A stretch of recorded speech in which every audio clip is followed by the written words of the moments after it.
आता आपल्या आवडत्या मालिकेचे संपूर्ण भाग मालिका प्रसारित झाल्यानंतर लगेचच पाहू शकता फक्त सन नेक्स्ट वर. भारतातील प्रेक्षकांसाठी मोफत सेवा.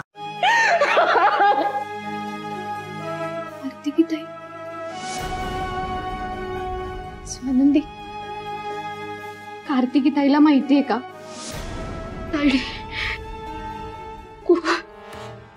कुठल्या तोंडाने सांगू तिला? कुठल्या तोंडाने सांगू तिला?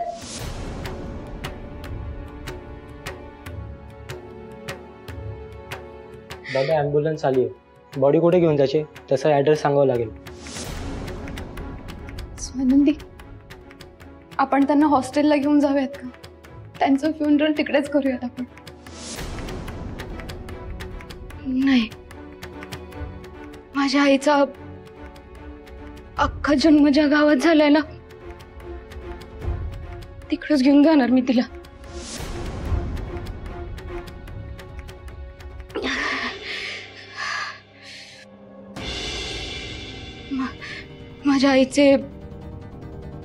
माझ्या आईचे अंत्यविधी आमच्या गावाला करणार.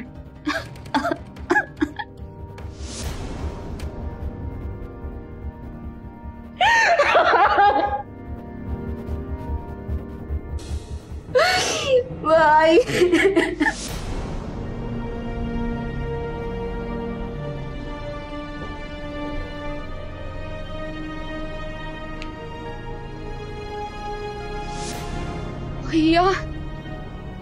भैयाला कळवलंच नाही मी.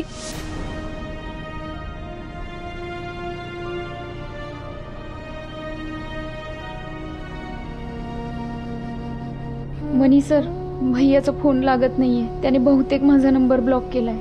तुम्ही तुमच्या फोनवरनं करून बघता का? नंबर सांगा.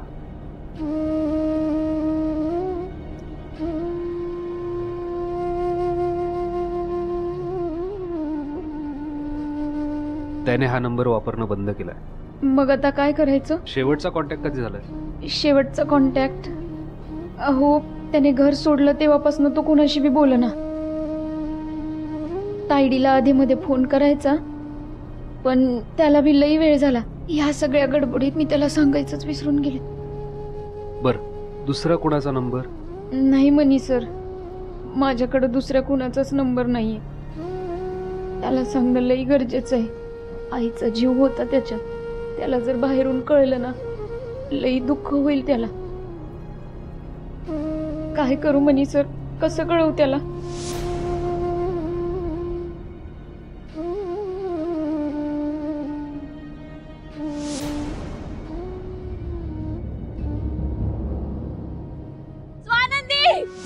स्वानंदी, बाहेर ये! ताईडी, स्वानंदी, बाहेर ये! स्वानंदी! ताईडे, ताईडे, आपली आई. ताईडे, काय झालं?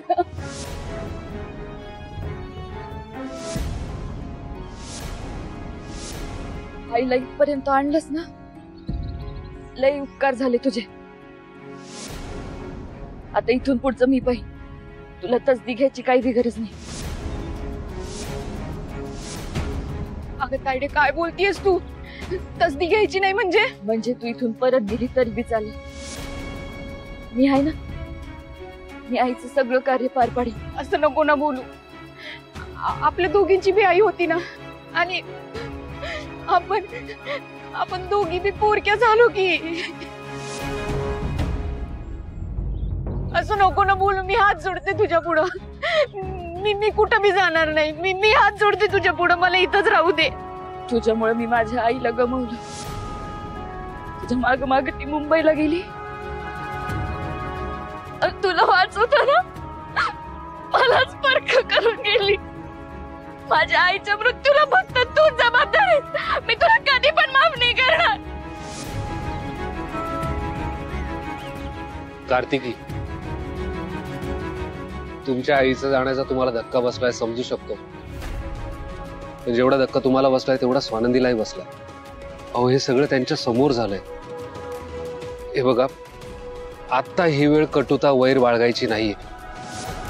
आता या क्षणाला तुम्ही एकमेकांना आधार दिला पाहिजे. तुमचं दुःख कमी होईल याने. हिचा चेहरा बघितला तरी माझं दुःख उपाटून निघतं.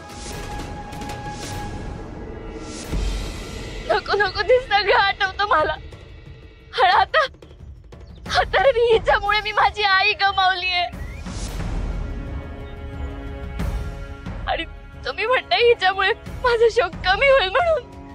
अहो माझं एकट्याचं सोडा हो, पण अख्खं गाव पेटलंय. तू गावात पाऊल जरी टाकलंस ना स्वानंदी, तरी पण लय वाईट परिणाम होते. हे बघ, मी हात जोडते तुझ्या पुढे. इथून जा भाई. मला माझ्या आईचं शेवटचं कार्य तरी शांततेत पार पाडू दे. आणि अशा वेळी ना मला माझ्या आईवर तुझ्यासारख्या गुन्हेगाराची सावली नाही पडून द्यायची. तू जा इथून. कार्तिकी, काय बोलताय तुम्ही? तुमच्या आईच्या बाबतीत जे घडलं तो अपघात होता. स्वानंदीची काय चूक त्यात?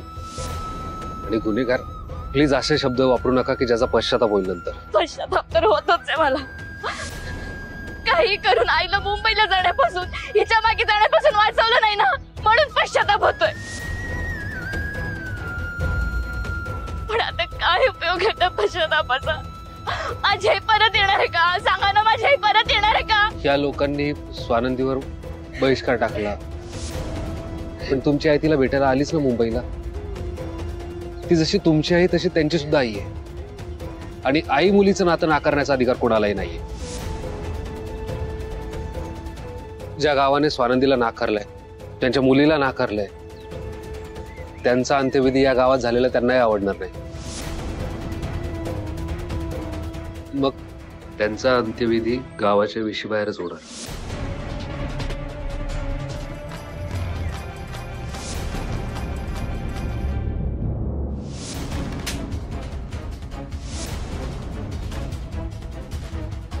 मूर्खा, तू काय बोलतोयस? कळताय तुला? अक्कल आहे का तुला अरविंद? त्या स्वानंदी ऐवजी तिच्या आईला उडवून आलास तू. हा भाजीपाला आहे का? ही नाही मिळाली तर ती घेऊन आलास. अक्कल विकलीस का तू? मॅडम, हे बघा, मी त्याला स्वानंदीला उडवायला सांगितलं होतं. मग काय? त्याला सांगितलं की ती जी धावतीये ना तिला उडव, पण तिच्या मागून तिची आई धावत होती. त्याला वाटलं तर तिला उडवायचं. त्याला मी काय करू? अरे मग थांबवायचं ना त्याला, सावरायचं तिथल्या तिथे. कसं थांबवायचं? मला काही कळण्याच्या आधीच हे सगळं घडलं. काय कळायचं होतं तुला? अरविंदजीला मारायचं होतं. ती सुखरूप आहे आणि तिची कशी आहे तिची आई? तिची आई कशी आहे अरविंद?